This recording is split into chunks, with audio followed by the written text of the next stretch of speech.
Hello, my name is in the YouTube channel and the title of the video you already seen. Let's start. Everything you know about programming, as I said, title of the video. You're probably wondering this, should you be a coder? Yes, you should definitely be a coder. If you've come this far. Coding isn't for everyone. You know, there are people out there who don't care too much about computers. It's not what they do for work. It's not what they do for their entertainment.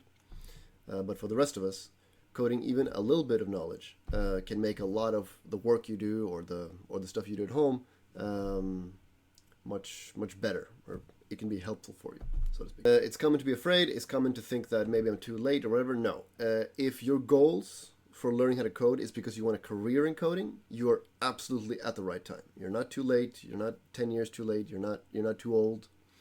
I don't care how old you are. That's not how it works. It doesn't take 10 years to learn this stuff. You're absolutely at the right time. If your goal is to make an app, like you have an idea for an app you want to make, that's great. It's never been easier than it is right now, so you're at the absolute right time. If you make a video game, the same thing applies, but of course knowing that video games are quite a bit harder to make, and if you have some dream game in your head, probably not going to be able to make it alone. But you know, you should absolutely know how to make it if you want to make one. Even if you just want to be a game designer, a designer doesn't know how to code, is kind of hampered at his job. I should know, I'm a game designer, and I taught myself how to program because I realized it wasn't enough just to do the design stuff, especially when you're working in an indie scene. You know, if you can make a design document, but the truth is there are hundreds and hundreds of hours of coding required to make the game, and if you're not contributing to that, why are you in the process? Right, so fields in coding by relative difficulty. So let's get into Timeframe. I'm going to be honest and give you an honest time frame that is kind of functional in my opinion. But the reason why nobody really wants to give specific numbers is that it really depends on the person, how much time you have, and your own ability to be consistent. And consistency is key, right? In the sense that not being consistent is a locked door you'll never get through. When you learn something new, like when you're learning, you're following a tutorial, you learn Python or some engine or another programming language, that's gone in 2 weeks or 3 weeks or 2 months or a year. It's gone unless you use it, right? So learning the basics of your first programming language takes maybe a couple of weeks, right? But then you immediately have to apply it into, you can do, there are little like tests and things that you can do that helps with the learning, but even that will kind of fade away. What you need to do is make a project. You need to make something in, you know, varying degrees of difficulty as you move on. So a good plan to have is to think about, you in your learning period, you want to make 3 projects. A very simple one, a medium difficulty one, and another medium difficulty one. You know, and then you kind of know something. So that's my opinion. So the time frame is, I would say 1 year. Give yourself 1 year to get there. And if what you want is a career, it is perfectly legitimate to say that you start today and in 365 days you have a job. That's a functional, that's a possible timeline. Of course it depends. Now, if you need to work, which most of us do, you have another job, and you can only do this part-time, as long as you get a couple of hours in every day or every other day, it's, you know, a year is going to give you a lot. And you might not get there, but you know, maybe it'll take you a year and a half, but maybe 2 years, right? That depends on a lot of factors that might be outside of your control. But it is a viable goal to have. It's not pie in the sky. The same thing if you want to make an app. If your app is very simple, right? If it's an idea that you have that doesn't require that isn't too complex, it can be finished in a year. Absolutely, it can, or even faster. It just entirely depends on how difficult that app is to make. With a video game, it tends to be a little bit harder. Even very simple video games are not easy to make. Something like Pong requires at least a couple of weeks of knowledge, but the minute you get, you know, animated characters moving around and shooting at each other, you know, it's not impossible. Simple 2D games can be made solo, but a year is a short time frame. You gotta push it. Maybe 2 years is better. But within a year, you'll have knowledge of what you're doing. You'll be, as I said, learn the basics, make 3 projects. That should take a year. That's kind of what I'm trying to say.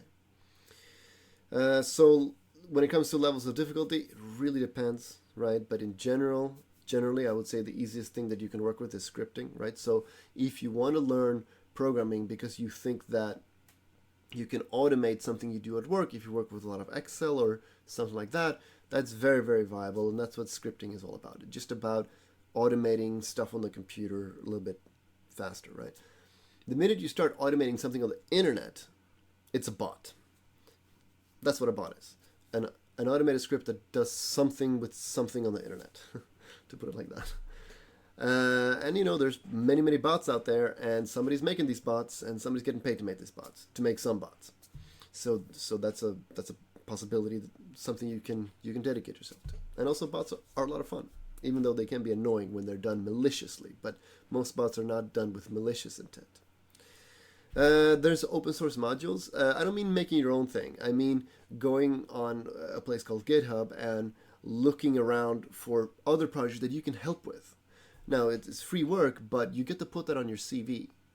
And the person, if you apply for a job, the person looking can see, okay, he claims to have helped with, Firefox or something. And they can look at that and they can check that out and verify, right? So the way open source works is that somebody is in charge of the whole project, right? And they need help because it's too much for one person, right?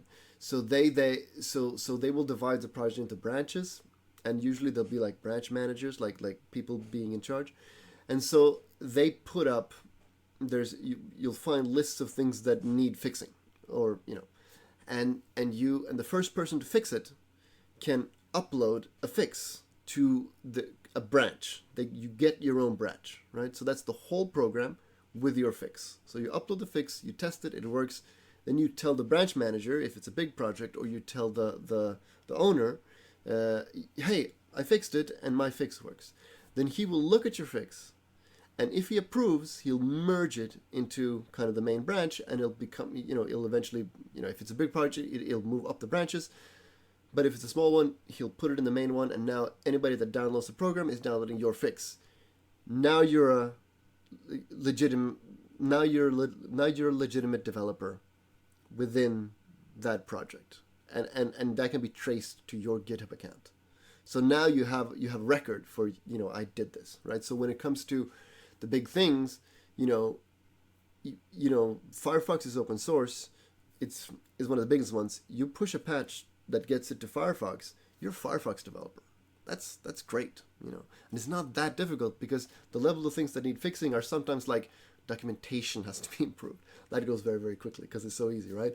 But it's open for everyone. So that's an absolute thing that's not very, very difficult, though you should have a little bit of experience, but it's very educational, right? Because especially when it comes to the big projects, there's going to be a lot of documentation and even videos and stuff to help you get into it and work at it, right?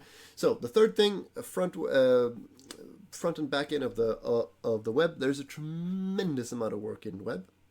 Everybody needs a web page. Every web page needs updating. Everybody's always going to need a web page. Every web page is always going to need updating. So it's almost impossible to avoid. Every programmer I know has at some point worked with web. I think pretty much every programmer, yeah. I certainly have. And web is divided into 2 things. There's the back end, which is like databases and security and stuff like that. And then there's the front end, which is the stuff you see in your browser or your web app or whatever. Then there's games. Games are a fairly difficult field, but it varies right? So something like Pong is not that hard. A 2D game, a 2D platform game, is kind of the lowest level of difficulty of what could be considered kind of a proper game. And they're a lot of fun, and there's a lot of innovation in that field. And once it gets to 3D, it becomes much, much harder. I don't think I've ever heard of a 3D game. Sorry about that. I don't think I've ever heard of somebody doing a 3D game solo. I'm sure it has. Minecraft. Okay, there's an exception, right? But he worked on, but Notch did a tremendous amount of work, and you can see Minecraft essentially as a gold medal Olympic achievement. And enterprise programming, that's probably where the most work is. An enterprise program is not the program we use at home, but a program we use at work. So if you work at a bank, the program that you use to input data and look up web pages. Obviously, a lot of enterprises now being integrated towards web, but it's still a tremendous field. As I said, it's probably the biggest field to work in, and difficulty is all over the place, from the very simple to the extremely hard.